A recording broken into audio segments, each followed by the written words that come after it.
Hi, I'm Tim Williamson and this is KeyLets TV. I'm a partner in a letting agency here in Ayrshire in Scotland, and today's topic I just want to quickly talk about gardens and gutters. You know, it's one of those areas that can cause so much concern and dissatisfaction, particularly with neighbours if the tenants aren't looking after the property. And sometimes the tenants can get distressed at the fact that they don't know a thing about the garden. You know, they've never had a garden before, they don't have their appliances or their tools.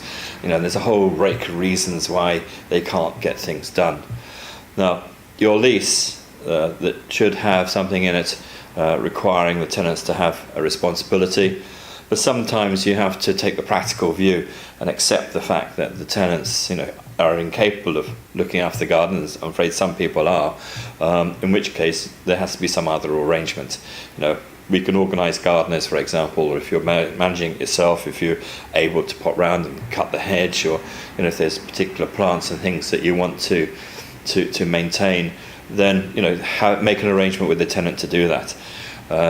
It's one of those emotive things that people can get so upset about and end up, you know, falling out about, and really, you know, you can jeopardise the tenancy, or you know, have a really not a great experience by not handling this particular topic well. Now, if you've got particular specimen plants, for example, and things like that in your property, you know, and you're having to rent it because you're working abroad or things like that, then consider having them moved to someone who can actually look after them. You know, because so many tenants nowadays come from flats and things, particularly the younger ones. They don't really have, you know, a great interest in gardening, and you know, be ashamed to lose, you know, a specimen plant simply because, you know, the people who you're renting a property to haven't got a clue whether it's a weed or whether it's a plant. So, you know, I would definitely look at the practical side of it. And some of our landlords organise gardeners and things like that, you know, just to look after and maintain their garden, because they recognise that the tenants have neither the skill nor maybe sometimes the interest in looking after these things. Sometimes tenants, as I say, can get upset with neighbours, and neighbours can then, you know, give a lot of hassle and grief to either letting agents or the landlord. But you know, at the end of the day, you've got to take a practical view, because this is a business, and you know, you're dealing with people, unfortunately, that you know, everyone's different. So there's that. And gutters is the other thing. Gutters is another area.